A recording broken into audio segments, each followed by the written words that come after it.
Assalamualaikum warahmatullahi wabarakatuh. Di sini saya akan menjelaskan tentang materi keaswajaan dan peran pemuda dalam masyarakat.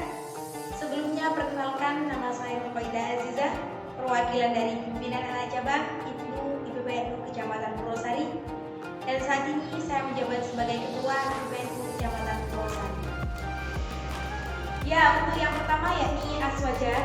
Aswaja adalah kepanjangan dari Ahlussunnah wal Jamaah.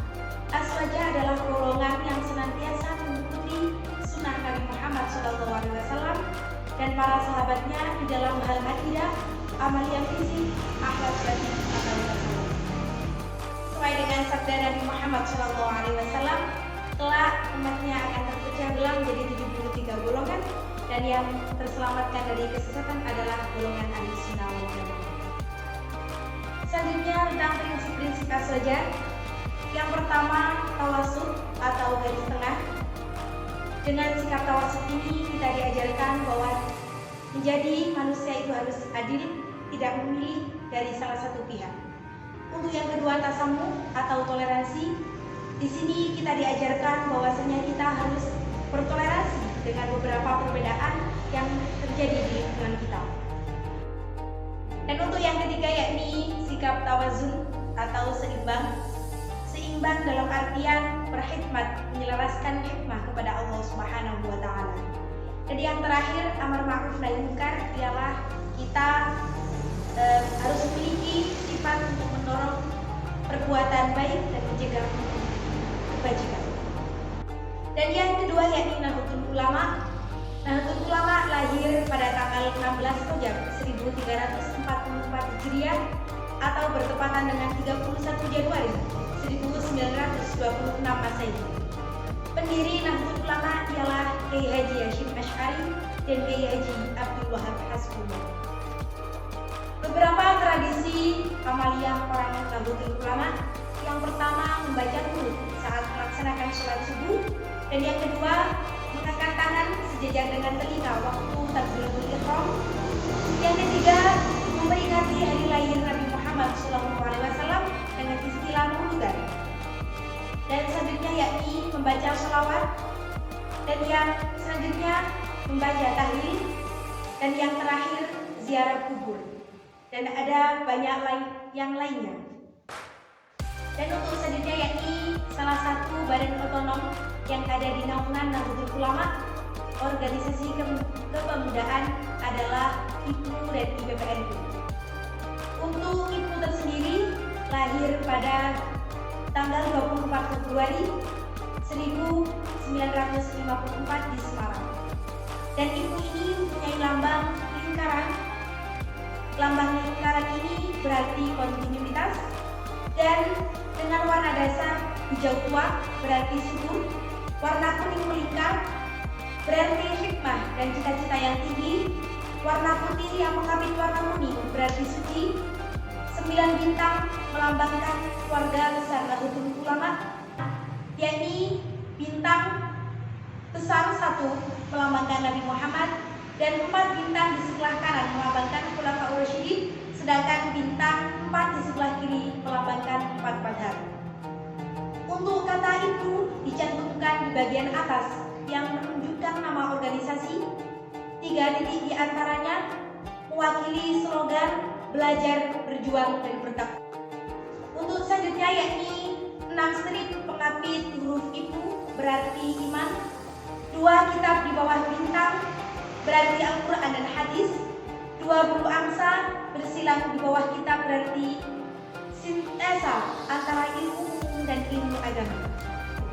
Untuk selanjutnya IPPNU kepanjangan dari Ikatan Pelajar Putri Nahdlatul Ulama.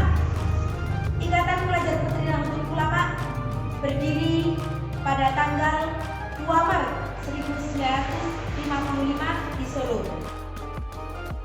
Itu berbentuk segitiga, warna hijau berarti kebenaran, kesuburan, serta dinamis. Warna putih berarti kesucian, kejernihan, serta kebersihan. Warna kuning berarti hikmah yang tinggi atau kejayaan. Dan selanjutnya segitiga mengartikan iman, Islam, dan ihsan. 2 buah garis tepi warna putih mengapit warna kuning, 2 kalimat syahadat.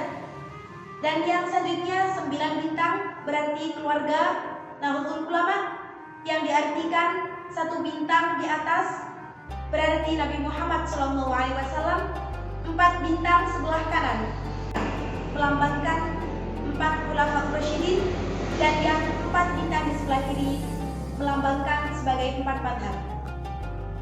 Untuk 2 kitab melambangkan Al-Quran dan Hadis, 2 buku bersilang berarti aktif menulis dan membaca untuk menambah wacana berpikir. 2 kuncup bunga melati pelajar putri yang dengan kebersihan dan kepikiran dan kesucian hatinya. Dan yang terakhir 5 titik di antara tulisan IPPNU, yakni rukun Islam. Dan untuk selanjutnya yakni struktur organisasi mulai dari tingkat bawah sampai dengan tingkat atas, dimulai dari pimpinan ranting yang ada di desa, dan selanjutnya pimpinan cabang. Kebetulan kita dipimpin anak cabang Kecamatan Purwosari yang saat ini diketuai oleh rekan Zainul Rezeki, dan sekretarisnya ialah rekan Dani Ahmad Nursoleh. Kemudian di pimpinan cabang yakni di tingkat kabupaten diketuai oleh rekan Muhammad Suwondo dan disekretarisi oleh rekan Nur Ali Farham. Untuk pimpinan wilayah saat ini Ibnu diketuai oleh rekan Khairul Muhtadiin, dan sekretarisnya ialah rekan Muhammad Saiful Arif. Dan tingkat pimpinan pusat saat ini diketuai oleh rekan Aswandi Jailani, sedangkan sekretarisnya ialah Dr. Faridul Hazim. Sedangkan di jajaran kepengurusan Ikatan Pelajar Putri Nahdlatul Ulama, struktur organisasi tertinggi yakni pimpinan pusat yang saat ini diketuai oleh rekanita Nurul Hidayatul Umar, dan sekretarisnya rekanita Nafisatul Husnia. Dan di bawahnya ada pimpinan wilayah yang saat ini diketuai oleh rekanita Putri Kurniawati, disekretarisi oleh rekanita Nanin Rinda Safitri. Sedangkan di kepengurusan pimpinan cabang Kabupaten Pasuruan saat ini yang menjabat sebagai ketua ialah rekanita Dwi Marta Muratul Wardah, dan sekretarisnya ialah rekanita Halimatul Istiqomah. Di pimpinan cabang Kecamatan Purwosari saat ini yang menjabat sebagai ketua ialah Nur Qaida Azizah, dan disekretarisi oleh rekanita Bibi Eka Fridayanti. Dan yang di tingkatan bawah ada pimpinan ranting yang ada di lingkungan desa. Dan peran pemuda yang berorganisasi yang sangat banyak di lingkungan masyarakat. Yang pertama, kita bisa memanajemen diri kita sendiri, terutama tentang waktu. Kita bisa belajar mengontrol emosi, bisa menempatkan diri di lingkungan masyarakat sesuai dengan kebutuhan yang dibutuhkan. Dan pemuda yang berorganisasi mempunyai kepercayaan yang berbeda di lingkungan masyarakat, karena dengan berorganisasi kita ajarkan banyak hal dan kita akan dibekali untuk menghadapi kehidupan yang nyata. Dan yang sangat menarik ialah ketika kita mengikuti organisasi, kita bisa mengenal dan juga dikenal banyak tokoh-tokoh masyarakat dan juga pejabat yang ada di lingkungan sekitar kita. Jadi kami kurang lebihnya mohon maaf. Allahumma muwaffiq ila aqwamil thoriq. Wassalamualaikum warahmatullahi wabarakatuh. Salam berjuta, belajar, berjuang, bertakwa. Dan untuk rekan dan rekanita generasi penerus bangsa, mari kita ikut organisasi, baik itu di lingkungan desa maupun di lingkungan sekolah. Semangat organisasi untuk generasi lebih baik lagi.